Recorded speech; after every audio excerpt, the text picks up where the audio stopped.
Escuché a mi hijo borracho decir: le he estado sacando dinero durante años y aún así ella cree que soy su hijo real, mientras sus amigos se reían a carcajadas. Esa noche quedé destrozada, pero nada me preparó para lo que descubrí después. Me alegra que estés aquí. Quédate hasta el final y dime desde qué ciudad ves mi historia. Quiero saber hasta dónde ha llegado. Jamás imaginé que al servirme la segunda copa de vino mi mundo se rompería en dos. Desde el pasillo, apenas doblando la esquina, escuché la voz de Diego, más alta de lo habitual, ebria, con una risa exagerada, hablando con sus amigos, convencido de que yo dormía o de que los años me habían dejado sorda. Es tan tonta que ni siquiera se da cuenta de que no soy su verdadero hijo. Llevo años vaciándole las cuentas. Aquella carcajada áspera, estruendosa, me encogió como si fuera el chiste contado desde un escenario invisible. No lloré, no grité, no irrumpí en la sala. Me quedé inmóvil, con la copa temblando y la alfombra clavándose en mis dedos mientras el chardonnay golpeaba el cristal y pensaba absurdamente que acababa de limpiar el piso. Él lo sabía, y yo, ingenua, planeaba contárselo algún día, cuando mi hermana me entregó a su bebé en la sala de espera y susurró: solo por un tiempo.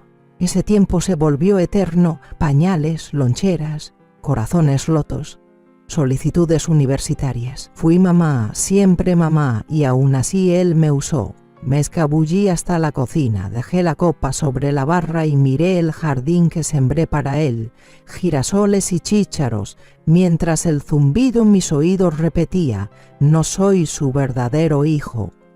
Parecía que las rodillas raspadas, las juntas escolares y las navidades no valían nada. Las noches en vela, cuidándolo de pesadillas y fiebres, eran invisibles. No llevaba mi sangre, pero lo amaba más que a mi propia vida, y ahora no lo reconocía. Debí gritarle, pero mis piernas cedieron y terminé sentada en el piso frío, como un aparato descompuesto. Entendí algo punzante. Crié a un hombre que confunde amor con una tarjeta de débito, y no sé qué duele más, que lo dijera o que lo creyera. Subí las escaleras con cada peldaño pesándome, abrí el closet tras los abrigos de invierno y saqué la caja metálica oxidada. Mis dedos marcaron la combinación por memoria. Dentro estaba la carta de mi hermana, escrita con su letra frenética, pidiéndome que cuidara de Diego solo por un tiempo. Su mente ya estaba rota. Ella lo sabía, yo también. Prometió volver, y ese entretanto se convirtió en mi vida entera. Volví a leerla. Olía a pasado, tinta y lágrimas secas. Él debió hallarla y convertirla en arma. Miré fotos, dibujos de kinder, la taza de mejor mamá. Pura farsa. Nunca preguntó nada, pensé que no necesitaba hacerlo y quizás solo esperaba su momento. Antes del amanecer, con la casa en silencio, abrí otra vez la caja. La carta seguía doblada con exactitud. Examiné los pliegues, preguntándome si Diego la habría leído y acomodado con cuidado, o si yo dejé una pista obvia que lo llevó directo a mi vulnerabilidad. Sentí la bofetada de la realidad. Fui tan ciega al confiar que él me veía como madre, solo porque yo actuaba como tal. Pensé que el amor me hacía inmune. Pensé que estaba a salvo. En esa caja había más que solo una carta. Había cosas que había enterrado, documentos, fotos, las notas médicas de mi hermana, pruebas de cuánto tiempo lo había estado protegiendo, de todo lo que había sacrificado, de lo mucho que no le conté porque no quería que sintiera que no era querido. Y ahora lo usó. Me usó. Miré las fotos familiares que colgaban por toda la sala. De pronto parecían decorado. Recuerdos montados de una vida que yo creía que compartíamos. Debí notar las señales, la frialdad en su voz, la manera en que se ofrecía a revisar mi correspondencia, a ayudarme con los pagos en línea, las veces que juraba haber enviado algo que nunca llegaba, pero no quería desconfiar. Era mi niño, quería seguir creyendo que lo era.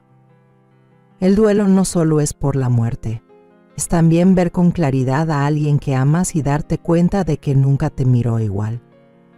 Así que me quedé ahí, con la caja sobre las piernas, y lo susurré una vez más. Pero esta vez sin esperanza. Eras mi niño. Pero ya no lo eres. Al día siguiente intenté seguir. De verdad lo intenté. Tendí la cama. Puse agua a hervir para el té. Me puse de nuevo mi cardigan como si nada dentro de mí estuviera gritando. Pero cada movimiento se sentía fingido. Como si estuviera actuando en una vida que ya no era mía. Ese Diego que me decía, mamá, ya no existía. Esa versión desapareció. Y el hombre que tengo ahora es un desconocido que usó mi bondad como si fuera una chequera. Aún así, no dejaba de preguntarme, ¿por qué ahora? Si siempre supo que no era suyo, ¿por qué esperar tanto para usar eso contra mí? ¿Por qué sostener la farsa durante décadas solo para tirarla por la borda en una borrachera? A menos que no fuera algo repentino. Tal vez venía ocurriendo desde hace años. Y yo simplemente no quise ver. Fue entonces cuando abrí el archivador en el estudio. No sé qué esperaba. Tal vez facturas extraviadas, algunas declaraciones de impuestos viejas, pero mientras revisaba los papeles, sentí un nudo pesado formarse en mi estómago. Había retiros que no recordaba haber hecho. Importantes, miles a lo largo del tiempo, y cada retiro pasaba justo por debajo del radar. Lo suficientemente pequeño para no levantar alarma, lo bastante frecuente como para importar. Abrí mi aplicación del banco y revisé meses, luego años. Después los imprimí todos. Luego vinieron las cartas. Encontré sobres que pensé que ya se habían enviado. Cosas que le pedí a Diego que llevara al correo por mí. Cartas a la oficina de pensiones, la cuenta del agua, un cheque para una organización benéfica local. Todo seguía ahí, sin enviar, y entre ellas, escondida, una copia de una solicitud de préstamo que no recordaba haber firmado. Mi nombre, mi dirección, mi número de seguro social, pero la letra no era mía. La firma me resultaba conocida, no mía, pero parecida. Lo suficientemente parecida como para engañar a alguien que no mirara con atención. El monto del préstamo, $15,000 con 0 centavos. Sentí náuseas. Me temblaban las manos al pasar las hojas. Arriba estaba el nombre de una financiera que jamás había oído, una prestamista solo digital, de esas donde las verificaciones de identidad son casi inexistentes. De pronto recordé aquella vez que mi tarjeta fue rechazada en la farmacia y cómo Diego se rió diciendo que seguro era una falla del sistema. Recordé cómo se ofreció a encargarse de todo y luego me trajo un helado, como si fuera un hijo queriendo compensar una travesura sin importancia, pero no fue inofensivo, fue una prueba. Y la fallé. Me dejé caer al suelo del estudio, con las piernas rendidas bajo mi cuerpo. Las paredes de esta casa parecían cerrarse sobre mí. Cada foto, cada tarjeta de Navidad, cada pedazo de prueba de que había entregado mi vida a una mentira. No fue solo una traición, fue un robo. No solo de dinero, fue de confianza, de tiempo, de identidad. Diego no había cometido un error. Tomó una decisión. Y yo necesitaba empezar a tomar las mías. La tetera hizo clic, como cualquier otra mañana. Serví mi té, la mezcla de manzanilla por la que siempre se burlaba de mí, y dejé que el vapor me acariciara la cara mientras me apoyaba en la encimera de la cocina. A través de la ventana, el jardín seguía igual que siempre, un poco descuidado. Pero aún mío, escuché los pasos de Diego antes de verlo. Su andar era torpe. Estaba crudo, sin duda recuperándose de la noche anterior, donde había bromeado sin pudor sobre arruinar mi vida. Lo oí quejarse, luego murmurar algo sobre café mientras entraba tambaleándose a la cocina, frotándose las sienes. Ni siquiera me miró. ¿Noche pesada?, pregunté en voz baja, mientras metía una cuchara en mi taza. Gruñó. ¿Y cuándo no? ¡Qué descaro! Se sentó a la mesa con una camiseta arrugada, desplazando el dedo por su teléfono con las mismas manos con las que había falsificado mi firma. Y yo me quedé ahí, sonriendo con suavidad. ofreciéndole una rebanada de pan tostado. Él no sabía. Pensaba que seguía dormida. No solo anoche, sino siempre.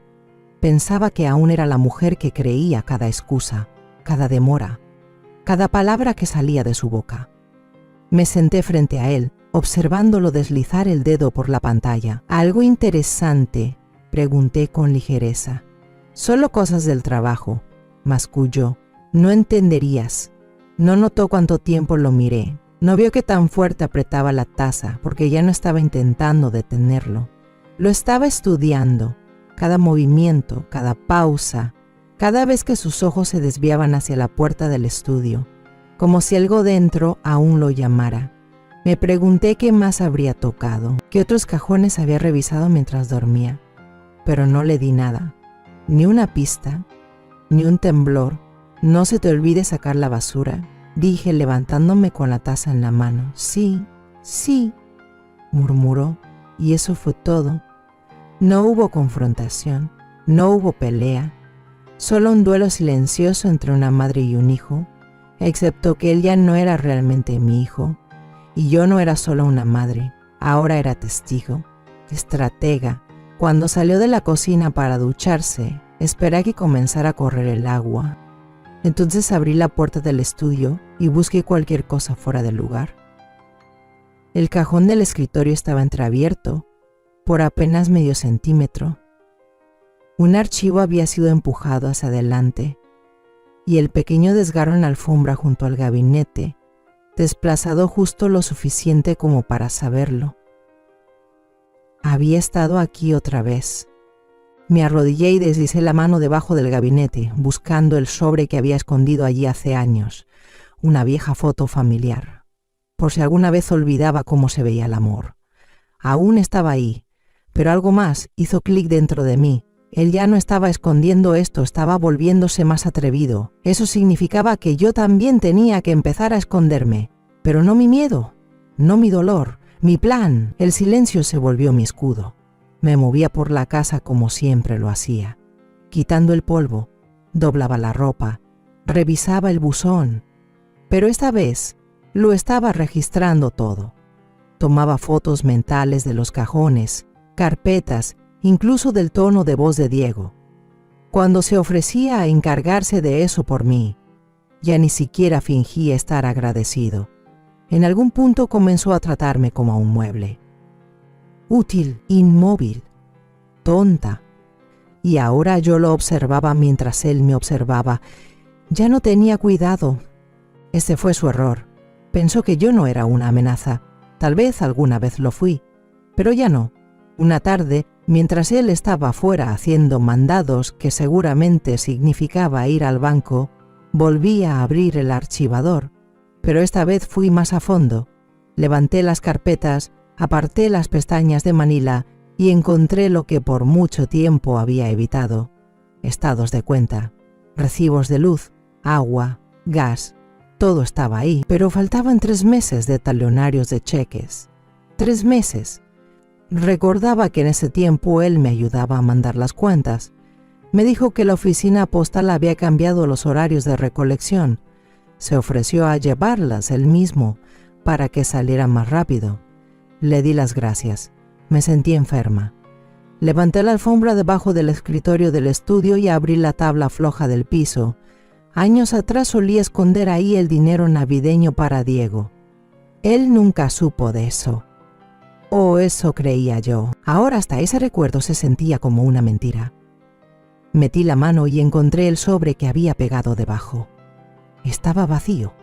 Cada vez que me daba la vuelta, algo más desaparecía. Así que empecé a ser meticulosa. Cerraba las puertas con llave. Nada obvio. Solo un clic suave al entrar al cuarto de costura. Una caja nueva con combinación escondida detrás de las telas de invierno. Las cuentas y documentos que encontraba los copiaba. Silenciosa, paciente, una carpeta a la vez. Empecé a hacer listas en una libretita que escondía debajo de mi almohada. Cada incoherencia, cada firma que no reconocía, cada sonrisa que no encajaba con sus palabras. Entonces recordé algo que se me había escapado hasta ahora. 3 navidades atrás le pedí a Diego que enviara la actualización de mi testamento. Ya lo había firmado, sellado, y se lo entregué. Nunca lo regresó. Le pregunté 2 veces. Lo están procesando, me dijo. Esas cosas tardan mucho. Fue antes de que notara que el sobre ni siquiera tenía estampilla. Ahora lo sabía. No había enviado nada. Y si pedía una copia a la oficina del abogado, ¿qué encontraría? Sentí el pecho apretarse. A la mañana siguiente me moví como siempre, lenta, con calma, pero por dentro algo se había endurecido. La tristeza seguía ahí, claro, pero ahora vivía debajo de algo más filoso. Ya no estaba de luto, estaba tramando. Cuando Diego se fue, como siempre, poco después de las 10 de la mañana, diciendo que tenía reuniones, fui al cajón de electrónicos y saqué la cámara que usaba para grabar mis tutoriales de acolchado. No la tocaba desde hacía 2 años. Aún funcionaba. Aún tenía la batería llena. Esa tarde la instalé arriba del librero en el estudio, escondida entre álbumes de fotos y viejas ediciones de Reader's Digest, con el lente apuntando directo a los cajones de mi escritorio, por si él volvía a husmear. Necesitaba pruebas. Verifiqué el ángulo. Presioné grabar. Cerré la puerta con suavidad detrás de mí. Más tarde esa noche me senté en el cuarto de costura. Mi santuario. El único lugar que nunca le interesó a Diego. Solía llamarlo la cueva tranquila de mamá, y yo lo dejé creer que era inofensiva. Un lugar de hilos y telas. Pero ahora era mi sala de guerra. Entré con mi computadora y conecté la cámara a través de una app privada. Cada noche me sentaba ahí, cosiendo mi colcha mientras revisaba las grabaciones del día. Pasaron 2 días. Nada. La tercera noche, vi cómo Diego se colaba en el despacho poco después de la medianoche. Sin prender la luz, sin titubear, abrió el cajón del medio, el que tenía mi chequera, formularios de impuestos y papeles de poder legal. Sus dedos se movían con soltura, tranquilos, como si ya lo hubiera hecho 1000 veces. Me acerqué más a la pantalla, sacó una carpeta, la hojeó, se detuvo, luego extrajo una hoja y la metió en el bolsillo de su sudadera. Dejé de respirar. Miró por encima del hombro, cerró el cajón y salió como quien va por algo de comer, sin culpa. Sin prisa.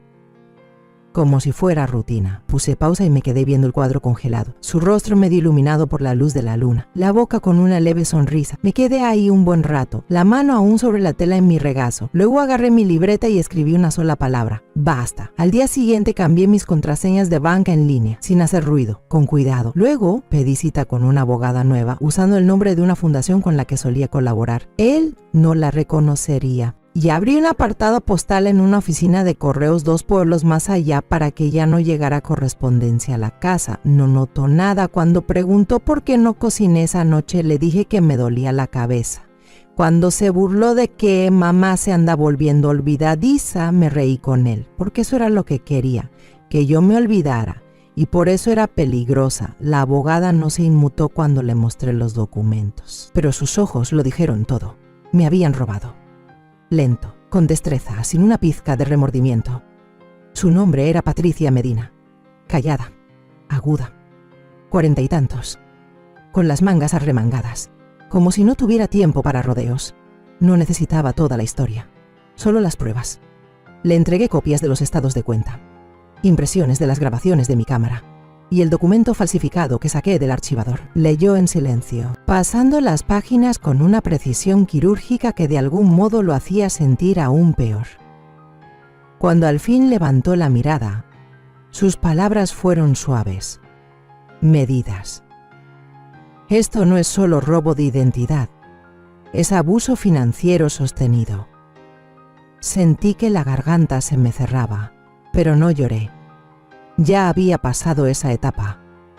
Patricia acercó la carpeta. Estas firmas definitivamente no son tuyas. Y por la frecuencia y los montos, estamos hablando de más de $50 que fueron drenados de tus cuentas durante 5 años. 50.000. El número no parecía real, pero lo vi en blanco y negro. retiros que nunca hice, líneas de crédito que jamás abrí, incluso un préstamo en línea que ni conocía emitió a mi nombre hace 2 años, $12, incumplido, aún generando intereses. Y usó mi dirección, mi número de teléfono, mi fecha de nacimiento. Patricia se inclinó hacia adelante. Podemos reportarlo de inmediato, División de Fraude. Policía. También te recomendaría comenzar a revocar cualquier acceso que tenga a tus documentos financieros. Y tocó el testamento que había llevado. Esto hay que reescribirlo de inmediato.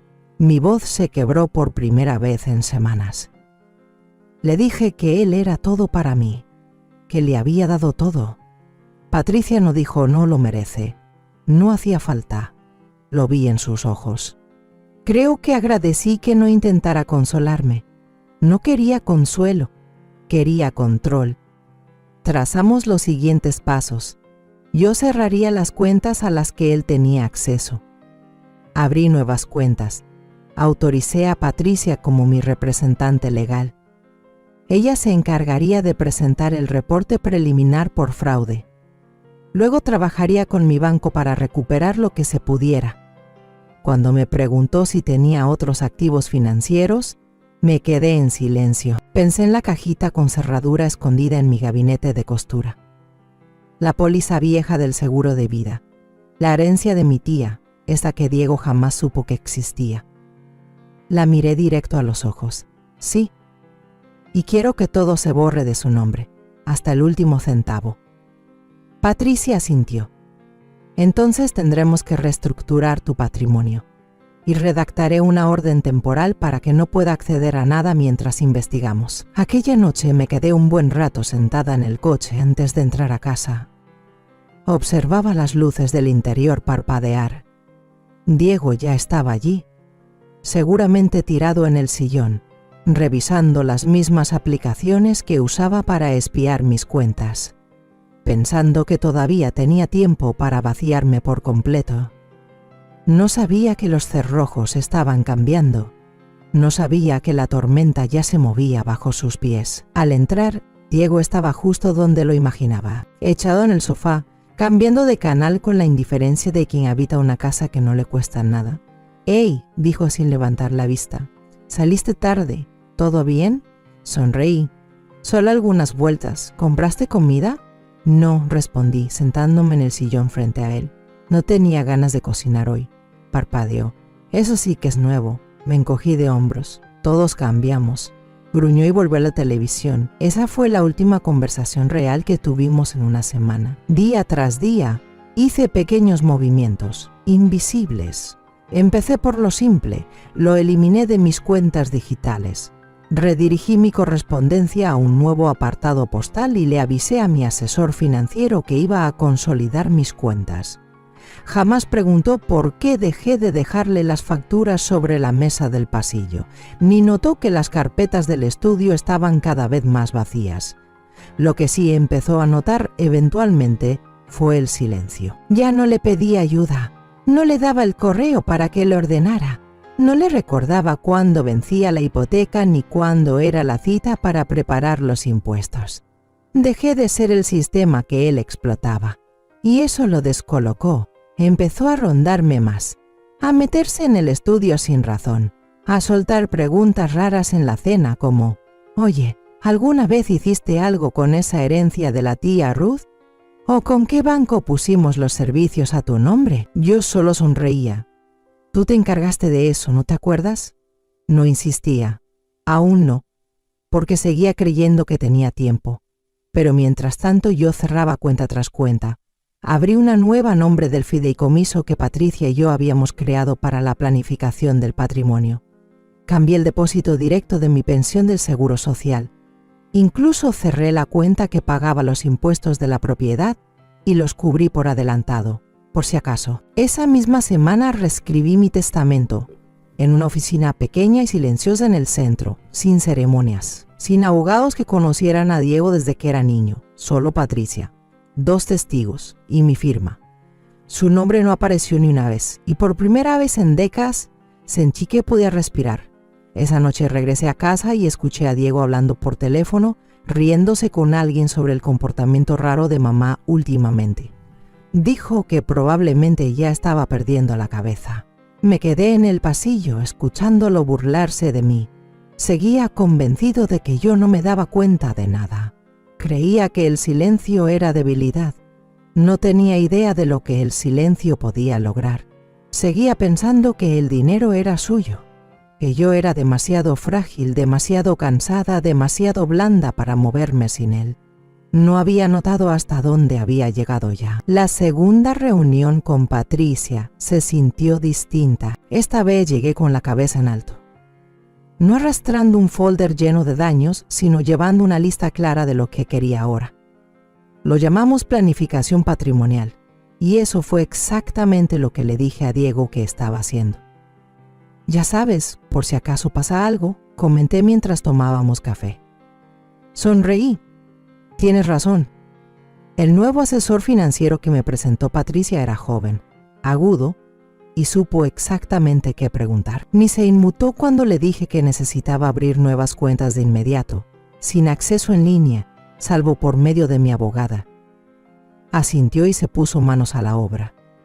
Al terminar la semana, ya tenía 3 cuentas nuevas: jubilación, emergencias y otra para inversiones a largo plazo que no había tocado desde que Diego estaba en la prepa, todas bajo el nuevo fideicomiso. Todas protegidas.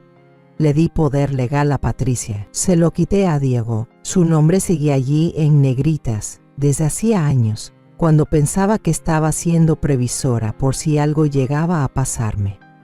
Me quedé mirando ese papel un buen rato antes de firmar la revocación. Fue como cortar un miembro fantasma, uno que fingía no estar pudriéndose. La tarde siguiente fui a la cooperativa de crédito local.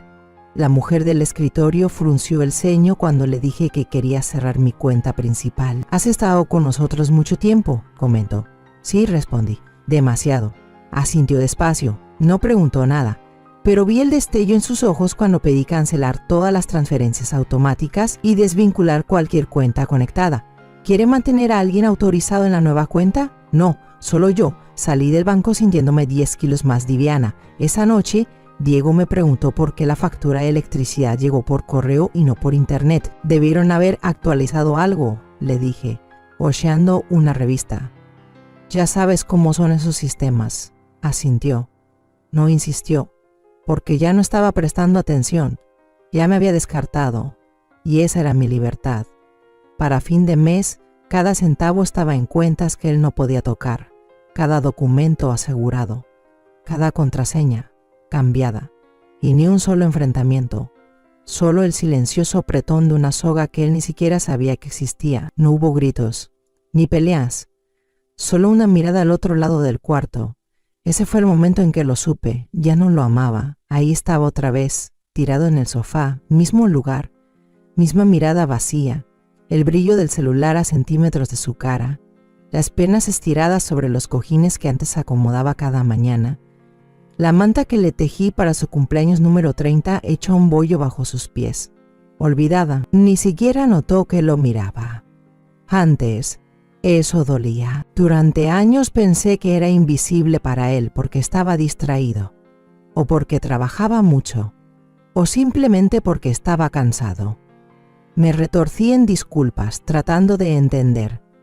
Tal vez no era lo suficientemente cariñosa. Tal vez no fui la clase de madre que da abrazos grandes o que hornea galletas desde cero. Tal vez, si hubiera sido diferente, él no habría terminado así. Pero ahora, al verlo ahí, boca entreabierta, satisfecho, tan seguro de que seguía teniendo el control, lo vi con claridad. No estaba distraído, se sentía con derecho. Y no era invisible para él. Era un territorio conquistado. Él creía haberme conquistado hace años, y eso fue lo que rompió el hechizo. Lo sentí como una aguja estallando dentro del pecho. Limpio, preciso. El lugar en mí que solía doler por su aprobación desapareció. El anhelo también. La culpa se derritió como escarcha bajo el sol de la mañana. Ya no lo amaba, tampoco lo odiaba. Lo vi tal como era, Un hombre que había usado mi amor como una correa, esperando que me quedara atada para siempre. Se rió de algo en su celular, algún meme seguramente, un chiste tonto que olvidaría en 5 minutos. Luego levantó la vista y me lanzó una sonrisa burlona. ¿Qué? Me di cuenta de que lo estaba mirando fijamente. Nada, murmuré, solo pensaba... No te vayas a lastimar, soltó con una risita. Asentí una vez y me alejé. Me quedé de pie en el pasillo durante 1 minuto entero. No porque estuviera triste, sino porque necesitaba sentir cómo la claridad se asentaba. Era como salir después de una tormenta y darte cuenta de que la tierra bajo tus pies está firme otra vez. No lo amaba. Y por eso era libre de hacer lo que tenía que hacer, sin culpa, sin titubeos. Esa noche abrí una carpeta nueva en mi laptop con el nombre de policía. Empecé a organizar los videos de la cámara escondida, la que lo captó falsificando mi firma, la que lo mostraba hurgando entre mis documentos privados. Añadí escaneos de las solicitudes de préstamo, los retiros sospechosos, el formulario para revocar el poder notarial. Grabé un video corto explicándolo todo, serena, inconfundible. Y luego le mandé un correo a Patricia. Asunto, lista cuando tú digas. Respondió en menos de 20 minutos. El lunes presentamos todo. Orden de protección, informe formal y bloqueo completo de bienes. Ya casi llegamos. Cerré la laptop. Fui a la sala por última vez. Diego ya estaba medio dormido. La televisión parpadeaba frente a él, pasando un capítulo repetido de alguna serie que ni le importaba. Lo miré como se mira a un desconocido en el metro, alguien que uno conoció alguna vez, pero que ahora no tiene nada que ver con tu camino. Apagué la luz y lo dejé ahí. Antes lloraba al llenar formularios. Ahora estaba presentando cargos. Y por primera vez en años me sentía intocable. Llegó el lunes. No sentí nervios.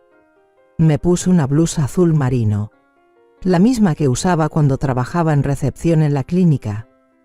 Me recogí el cabello como antes de que Diego me dijera que parecía una señora. Incluso me puse aretes, unos pequeños de oro. Mi versión de armadura. El juzgado estaba tranquilo, fresco, todo olía a papel y limpiador de alfombra. Patricia me recibió en el pasillo con una carpeta en la mano. Una vez que esto se presente, dijo con suavidad, todo cambia. ¿Estás segura de que estás lista? No dudé, más que lista. Ella sonrió, no con lástima, con respeto. Primero nos reunimos con un investigador de fraudes. Le mostré todo, las grabaciones de Diego entrando al estudio a escondidas, los cheques falsificados, las comparaciones de firmas. Respondí con claridad, sin temblar. Cuando me preguntaron si creía que Diego era un peligro para mí, los miré directo a los ojos y dije, no necesita los puños para hacer daño. Miren lo que ya hizo. Luego vino la orden de protección. Patricia ya había llenado casi todo. Solo firmé. Lo notificarían en las próximas 48 horas. Después de eso tendría prohibido legalmente acceder a mis cuentas, contactar a mi abogada o entrar a mi propiedad sin permiso por escrito. No solo estaba recuperando mis finanzas, estaba recuperando mi casa. La orden de desalojo tardó un poco más. Patricia dijo que tenía que estar a prueba de todo, sin vacíos legales, sin demoras. Diego tendría 30 días desde la notificación para irse, pero en cuanto recibiera esa carta, sabría que el juego se había acabado. Y cuando ella deslizó el sobre hacia mí por la mesa, pesado, sellado, no sentí alivio, me sentí preparada. Esa tarde entré al solarium e invité a Diego a un brunch para el siguiente fin de semana. Como en los viejos tiempos, dije. Él alzó una ceja. Tú no eres de ponerte sentimental, respondió. Sonreí. Solo tenía ganas de hacer algo bonito. Aceptó sin decir palabra. ¿Y cómo no lo haría? Todavía creía que yo era su tonta. El resto de la semana me preparé en silencio. Escaneé copias de respaldo de todos los documentos legales en 2 memorias USB distintas. Le mandé una copia a Patricia por correo electrónico y guardé otra en una carpeta marcada como entrega del solarium. Cambié los códigos del sistema de alarma. Solo yo conocía los nuevos. Incluso encontré la vieja caja fuerte en el closet del pasillo y reinicié la combinación. Ahí guardé cada documento que todavía tenía mi nombre y ninguno con el suyo. Él venía y se iba como siempre. Comía la comida que yo compraba, usaba el internet que yo pagaba, dormía bajo un techo que yo mantenía en pie. Pero esta vez no parpadeé, porque él no sabía que las paredes ya se le estaban cerrando. Pensaba que era solo un brunch que me estaba ablandando, que lo extrañaba. Y por primera vez lo dejé creerlo, solo lo suficiente para entregarle el sobre. La mesa estaba puesta exactamente a las 10 de la mañana. Usé la vajilla azul que tanto le gustaba, esa con la que siempre se lucía frente a los invitados, como si fueran suyas. Preparé la ensalada de huevo que alguna vez llamó lo único que cocinas bien. Incluso le hice su café favorito. No era para impresionarlo, estaba montando la escena. Entró con esa sonrisa de engreído, silbando como si el mundo no pesara. Vaya, dijo, mirando la mesa. ¿Se murió alguien? Sonreí. Todavía no. Se rió, se dejó caer en su silla y se sirvió una taza llena. Esto se ve increíble, ma. Yo serví la mía despacio, con calma. Comimos en silencio. Él habló de un viaje que estaba planeando con amigos. Soltó indirectas sobre dinero. Yo asentía en los momentos justos. Tomaba mi café. Le rellenaba la taza cuando la terminaba. No dije mucho, solo sonreía. Lo observé comer como si fuera una mañana cualquiera, como si los últimos 5 meses no me hubieran arrancado la piel centímetro a centímetro.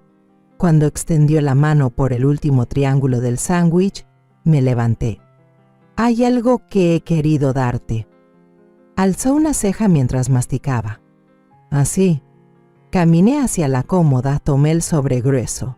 Volví a la mesa y lo coloqué con suavidad frente a su plato. Lo miró como si fuera una tarjeta de regalo. ¿Qué es esto? Ábrelo. Se rió, se limpió la boca y lo abrió sin pensarlo. Echó un vistazo a la primera hoja, el aviso de desalojo, y soltó una carcajada. ¡Qué graciosa! Pasó a la siguiente. Reporte policial. Luego otra. Referencia de caso por fraude. Revisión notariada del testamento. Revocación de poder notarial. La risa se le apagó. El montón hizo un ruido seco al dejarlo sobre la mesa. ¿Qué demonios es esto? Me incliné hacia adelante. Mi voz, suave. Es tu última advertencia, bufó. ¿Estás bromeando? No, Diego, no lo estoy. Te borraron de cada cuenta, cada documento. Te van a notificar antes de que termine el día. Tienes 30 días para salir de esta casa. Empujó los papeles. Estás siendo absurda. Tengo videos de ti falsificando mi firma, registros bancarios, grabaciones de seguridad y un abogado que no necesita tu permiso para representarme. Sus ojos se afilaron. Soy tu hijo, sostuve su mirada. No, no lo eres. Fuiste alguien a quien crié, alguien a quien amé, pero lo que eres ahora es un ladrón. Su voz se alzó. ¿Me echarías por dinero? No, dije. Te estoy echando porque me quitaste todo. No solo el dinero, mi dignidad, mi paz, mi confianza, y ni siquiera pestañeaste. Se puso de pie. ¿Crees que puedes vivir sin mí? Yo también me levanté y sonreí. Ya lo estoy haciendo. Me miró fijamente, mandíbula temblando, manos abriéndose y cerrándose, pero no me moví. Bajó la vista al sobre, luego me miró de nuevo, como si aún creyera que podía darle la vuelta. No podía. El brunch se había acabado. Trató de reírse, hasta que la pantalla se encendió, hasta que el video empezó, hasta que cada mentira que alguna vez dijo regresó para atormentarlo. Con mi voz, bajo mis condiciones. Diego soltó una risa burlona, como si le hubiera dado una multa de estacionamiento.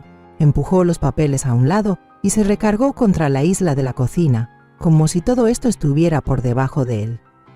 ¿De verdad vas a hacer esto?, dijo sacudiendo la cabeza. Ándale, mamá, no exageres. Incliné la cabeza. ¿Tú crees que fui con un abogado por diversión? Se rió, pero ya no sonaba igual. ¿Entonces qué, me vas a correr? Después de todo, ¿tú crees que alguien va a creerte esto?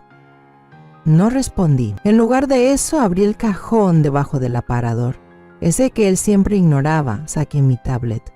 Ya estaba lista, ya estaba cargada. La puse sobre la mesa entre los dos. Presioné play. Al principio hubo silencio. Luego la pantalla se iluminó en blanco y negro. El estudio, mi escritorio. 12:17 a.m. Apareció la figura de Diego, con la sudadera puesta, caminando en silencio por la oscuridad. Se congeló. El video lo mostraba hurgando entre mis formularios de impuestos. Luego, abriendo el cajón del centro, sacando un talonario de cheques, levantando una hoja hacia la luz, tomando uno de mis documentos y metiéndolo en su bolsillo, claro como el agua. Retrocedió del monitor, con las manos medio levantadas. ¿Qué carajos es esto? Tú, robando a la mujer que te crió. Soltó una carcajada nerviosa. Esto no prueba nada. Yo podría haber estado... No he terminado, dije, cortándolo. Deslizé hacia el siguiente clip, el donde firmaba mi nombre en una solicitud de préstamo. Lo grabé desde la sala de costura, con el zoom desde el vidrio cuando él no sabía que lo observaba. La caligrafía coincidía con la de la solicitud falsificada. Mismo bolígrafo. Misma esquina del escritorio. ¿Todavía te vas a hacer el tonto?, pregunté. Abrió la boca, la cerró. Luego frunció el labio. ¿De verdad vas a arruinarme la vida por esto? No, dije con calma. Eso lo hiciste tú. Empujé hacia él la revisión del testamento. Ya no eres beneficiario de nada. Ni la casa, ni el seguro, ni siquiera el título del carro. Agarró los papeles. Los ojos le saltaban de un párrafo a otro como si buscara una salida legal. No queda nada a tu nombre, dije en voz baja. Ni un solo centavo. Jesucristo, murmuró, cerrando la carpeta de golpe. ¿Estás loca? Me acerqué, sin temblar, sin encogerme. No, Diego, estoy despierta. Confundiste mi silencio con estupidez. Pero yo estaba documentando, preparándome, recuperando lo que es mío. Apretó la mandíbula. Sigo siendo tu hijo. Lo miré durante un buen rato, no susurré. Fuiste un invitado en mi vida, y ahora, tu tiempo se acabó. La pantalla detrás de nosotros se apagó. La habitación quedó en silencio. Entonces, sonó el timbre, justo a tiempo. Diego se sobresaltó. ¿Quién carajos? No respondí, porque yo ya sabía. Diego no se movió cuando volvió a sonar el timbre. Se quedó ahí parado como un niño atrapado robando dulces. Solo que esta vez, las consecuencias no eran un regaño. Eran legales, permanentes. Pasé junto a él sin decir nada y abrí la puerta. 2 oficiales uniformados estaban en el porche, tranquilos, pero con autoridad. Uno sostenía una libreta. El otro observaba la casa con la mirada aguda de quien ya ha visto demasiadas cosas. ¿Luisa Robles?, preguntó uno con voz suave. Asentí. Está en la cocina, respondió Diego desde atrás de mí. Esto es una locura. No puedes llamar a la policía contra tu propio hijo, gritó mientras se acercaba a nosotros hecho una furia, agitando los brazos, el rostro encendido. Está confundida. Yo no robé nada, solo la ayudaba con unos papeles, dijo uno de los oficiales al entrar con calma, levantando la mano. Señor, estamos aquí por una denuncia preliminar de fraude presentada por la Sena Robles. Le pedimos que mantenga la calma mientras hablamos. Yo no hice nada, soltó Diego. Ella se está inventando esto porque no soy su hijo de verdad. El ambiente se volvió helado. Ahí estaba. Era la primera vez que lo decía en voz alta, no a sus amigos borrachos, no como una broma, me lo dijo a mí, a la cara. Fue entonces cuando saqué mi última carta, una grabadora digital pequeña, una que él no sabía que existía. Presioné reproducir. El sonido llenó la habitación. ¡Güey! Ella ni se entera, ni siquiera es su verdadero hijo, y la está dejando seca. Eres una leyenda, cabrón. Salud por eso. Risas. Otra voz, la de Diego. Es demasiado sentimental para darse cuenta. Tengo acceso a todo. Confía en mí con su vida. Más risas. Luego el tintinar de un brindis. El oficial levantó una ceja. A Diego se le fue el color del rostro. Eso no sabía que habías grabado eso. No, respondí con calma. Tu amigo me lo mandó después de que presumiste todo eso en su despedida de soltero.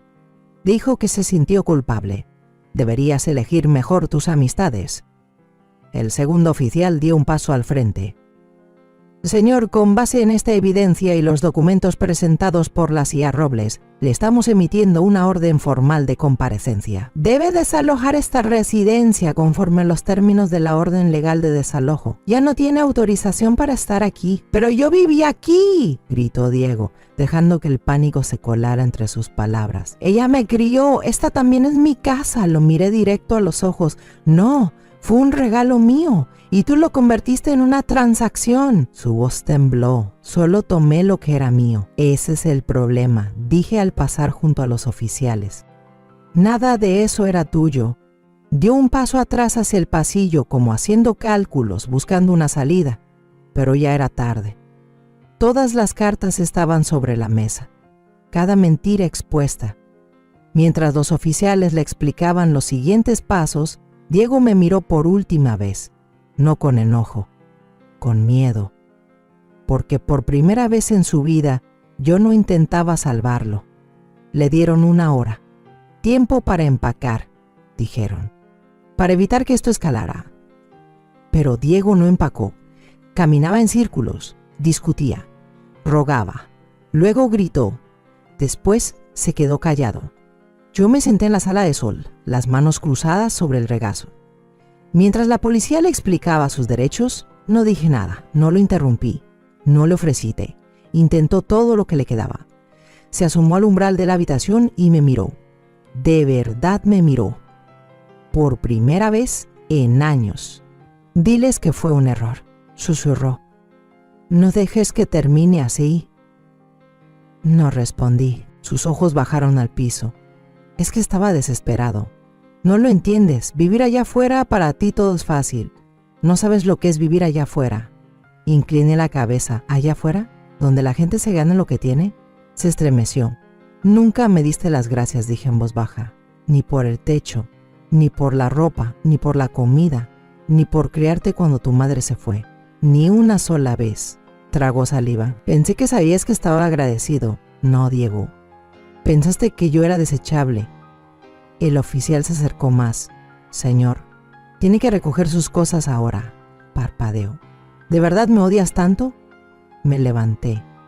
No, dije, no te odio, pero por fin me quiero lo suficiente como para dejar que me destruyas. Eso lo dejó sin palabras.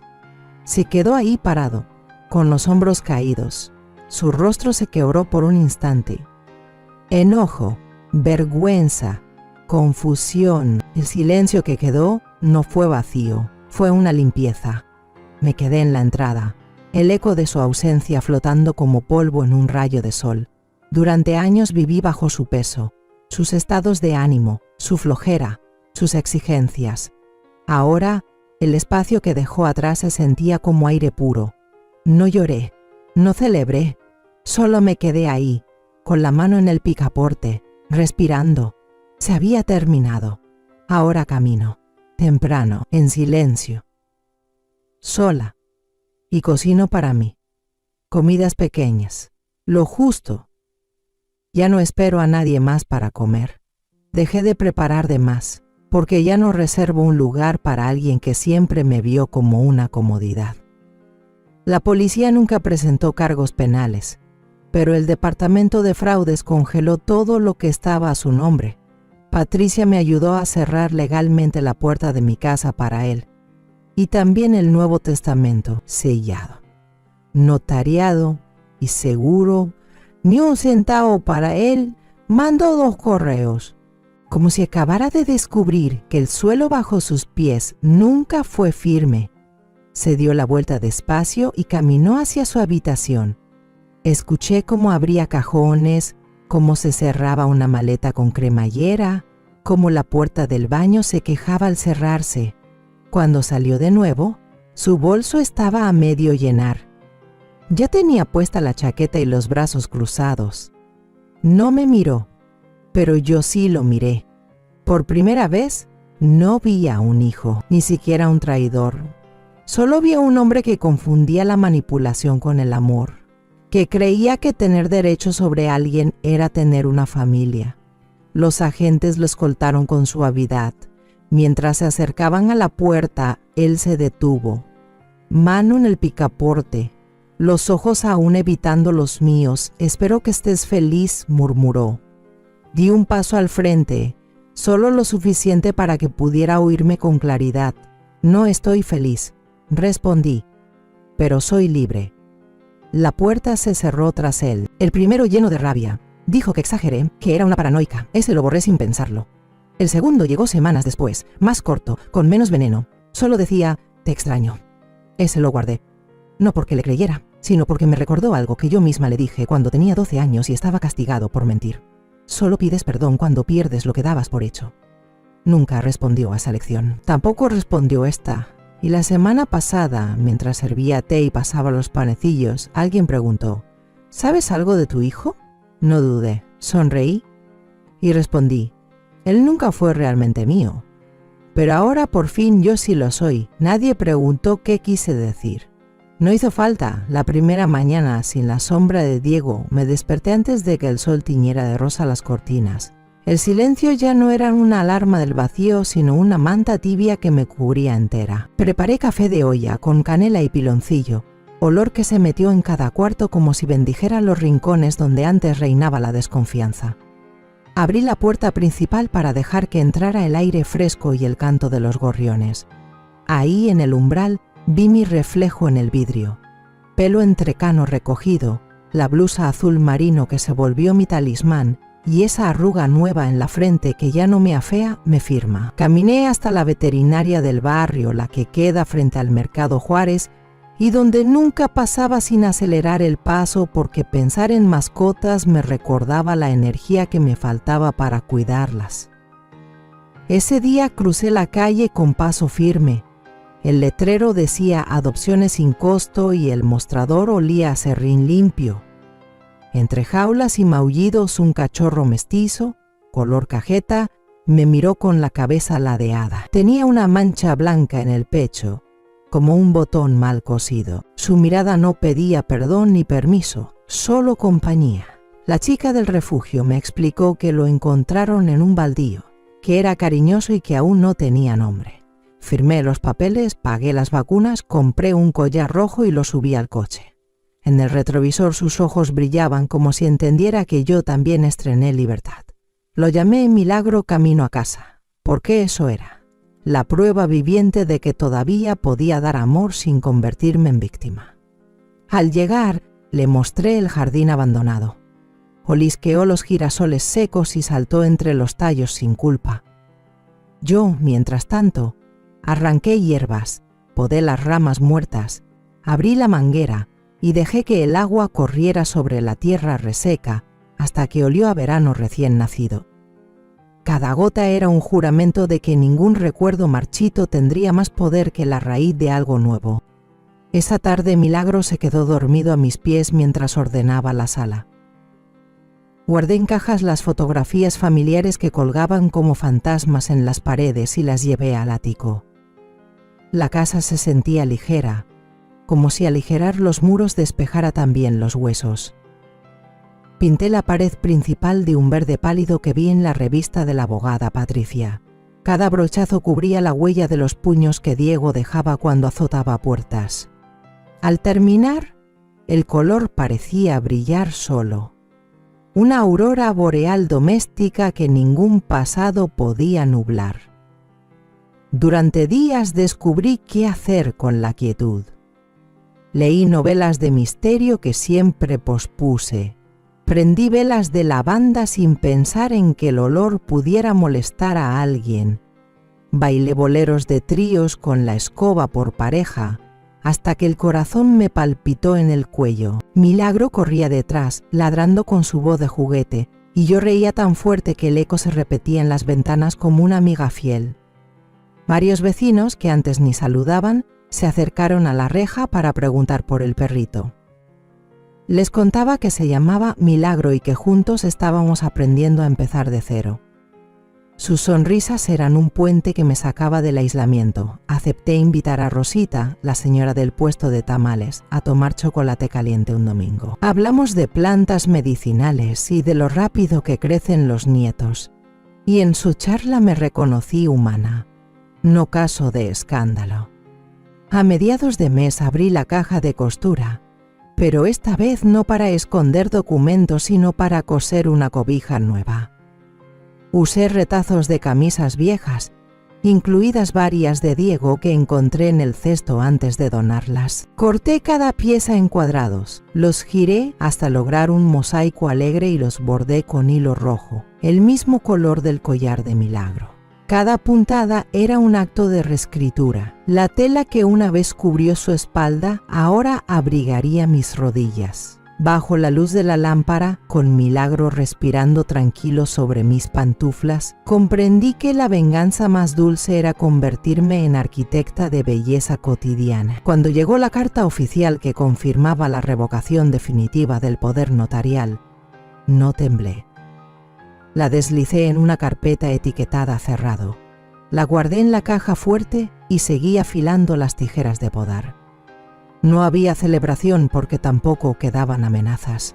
Solo la serenidad firme de quien vigila su propio territorio sin armas. Con ojos claros y un perro leal como centinela. Milagro aprendió a sentarse, a quedarse quieto mientras sirvo el té, a ladrar solo cuando el timbre suena. Yo aprendí a cerrar el correo electrónico después de las 5, a regar las plantas antes de que el sol se vuelva cuchillo, a cantar mientras lavo los platos. Una noche, tumbada en la hamaca del porche con el cachorro olfateando luciérnagas, pensé en Diego y el nombre resbaló de mi mente como un guijarro sin filo. Me di cuenta de que ya no ocupaba titulares en mi memoria. Ahora quedaba reducido a nota al pie, referencia académica sobre lo que jamás permitiré de nuevo. Rosita me invitó al club de lectura de la parroquia y acepté. Las primeras líneas que leí en voz alta hicieron temblar mi garganta. No de llanto, sino de puro asombro. Mi voz seguía aquí, intacta, esperando turno. Después del encuentro caminamos varias mujeres hasta la plaza y compartimos pan dulce calentito. Conté chistes malos, me reí hasta doler, dejé que el viento nocturno jugara con mi cabello suelto. Milagro zigzagueó entre los pies de todas y se ganó un pedazo de concha que devoró con la devoción de un recién convertido. Esa noche escribí en mi diario, el mismo que permanecía inmaculado desde hacía años. Hoy desperté siendo otra y al mismo tiempo siendo por fin yo. Dejé que la tinta corriera hasta llenar 3 páginas completas y cuando cerré el cuaderno sentí que las bisagras de mi pecho se alineaban. Alrededor de la casa los grillos orquestaron un concierto mínimo. Milagro se acurrucó contra mi costado en la cama y ronroneó en sueños. Cerré los ojos con una oración simple, que el pasado descanse, que el presente florezca, que el futuro me encuentre con la puerta abierta y las manos sin miedo. Esa fue la primera vez, en décadas, que dormí sin despertarme para comprobar cerraduras. Desperté al alba, con el leve jadeo del cachorro como único reloj, y supe que la segunda parte de mi vida ya había comenzado. Desperté con el ladrido alegre de Milagro y un sol intenso filtrándose entre las persianas. El olor a café recién colado viajó desde la cocina porque la noche anterior programé la cafetera, un detalle mínimo que me hacía sentir ingeniera de mis propias mañanas. Mientras el perrito perseguía su cola sobre el tapete, encendí la radio y sonó un bolero de Los Panchos. Taraé sin vergüenza, como si la casa fuera un auditorio íntimo. Después, armada con un cuaderno nuevo, me senté en la mesa del comedor y tracé 2 columnas, lo que ya no soy y lo que quiero ser. En la primera escribí víctima, guardiana de secretos ajenos, alcancía. En la segunda, jardinera, viajera de pueblos mágicos, cuidadora de mí misma. Milagro alzó las orejas como si aplaudiera mi descubrimiento. Antes del mediodía cargué la camioneta con macetas vacías y fuimos juntos al vivero de la carretera. El vendedor me reconoció del pasado, cuando compraba flores pensando en Diego.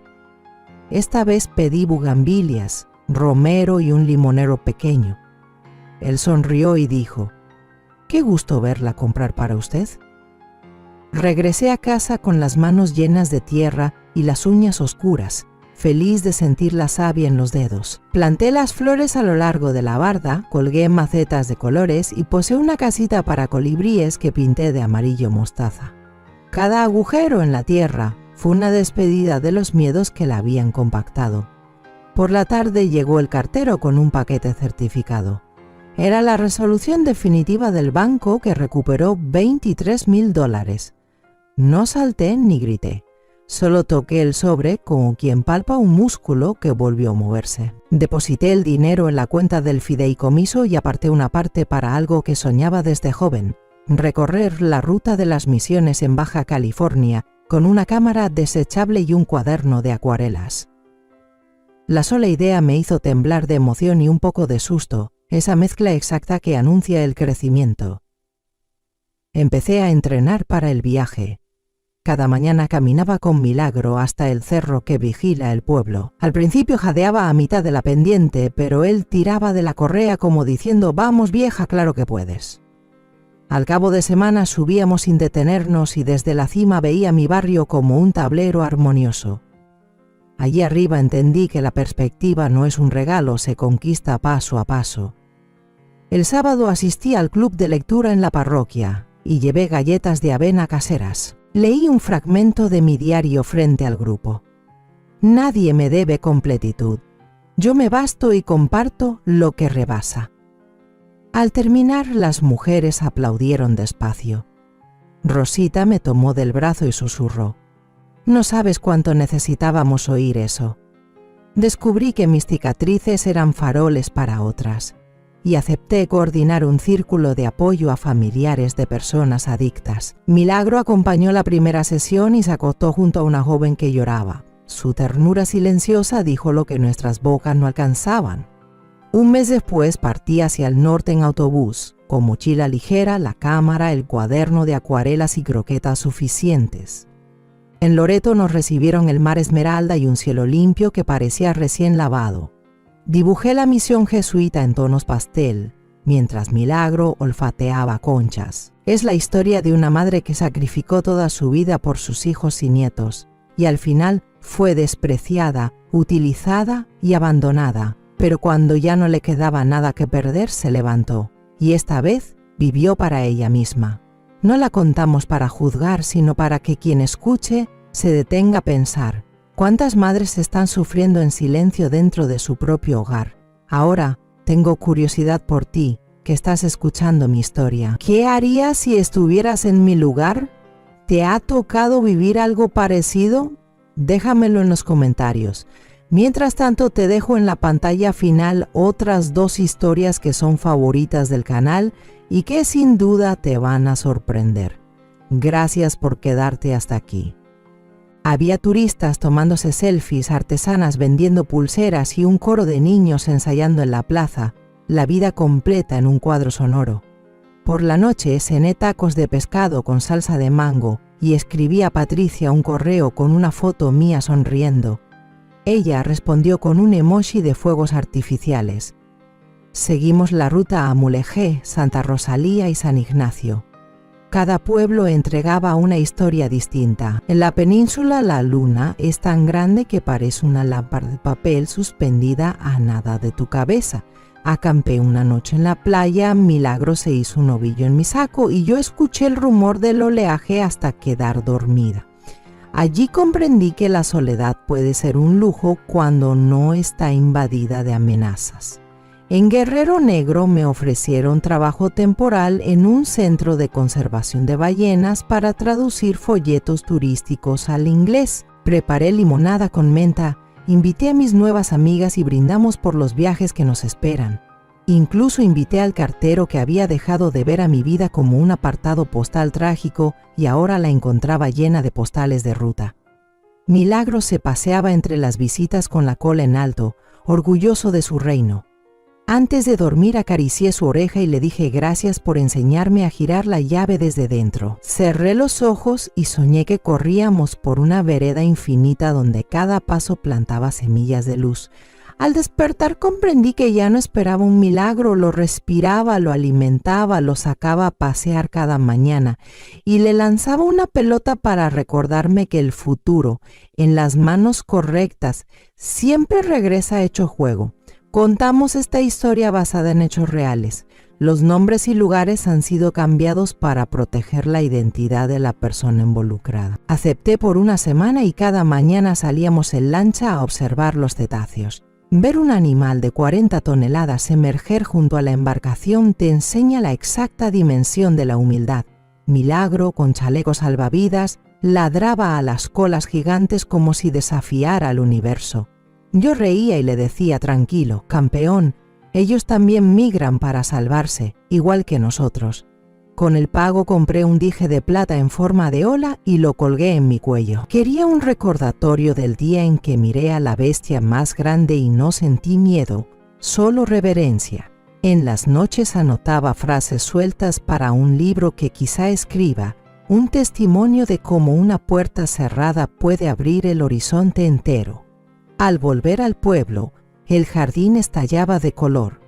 Las bugambilias se trepaban al portón y el limonero estrenaba brotes. Es la historia de una madre que sacrificó toda su vida por sus hijos y nietos, y al final fue despreciada, utilizada y abandonada. Pero cuando ya no le quedaba nada que perder, se levantó, y esta vez vivió para ella misma.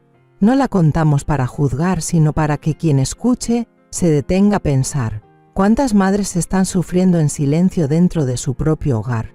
Ahora tengo curiosidad por ti, que estás escuchando mi historia. ¿Qué harías si estuvieras en mi lugar? ¿Te ha tocado vivir algo parecido? Déjamelo en los comentarios. Mientras tanto, te dejo en la pantalla final otras 2 historias que son favoritas del canal y que sin duda te van a sorprender. Gracias por quedarte hasta aquí.